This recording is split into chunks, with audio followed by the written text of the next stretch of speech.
এখন আমি এই পারটায় কুখাবারে আছি আর ও পারটা শাহপুর, কিন্তু আগে ঘুরে ঘুরে আসতে হতো। সুইলিশ দিয়ে আসার রাস্তা আছে আর দেউলিয়া দিয়ে আসার রাস্তা আছে, কিন্তু এখান দিয়ে কি সুন্দর শাহপুর যাওয়ার রাস্তা করে দিয়েছে।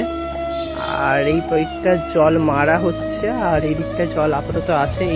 এই পাশের জলটা এখন এই পাশে করে দিচ্ছে।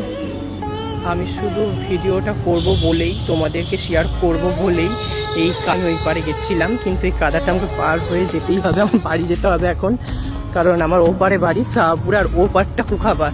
মানে রাস্তাটা এত সুন্দর করে দিয়েছে। কুখাবারে আমার বান্ধবী ছিল, কিন্তু বান্ধবী তখন বাড়িতে নেই, যেতেও পারবো না। একবারে কাছে হয়ে গেছে, হেঁটেই যেতে পারবো। আর না হলে অনেকটা দূরে একটা পোল আছে, ওই পোল দিয়ে যেতে হয়। এই পাশে একটা ছিল অনেকটা ঘুর, আর এই পাশে দেখা যাবে না হয়তো, অনেকটা দূর।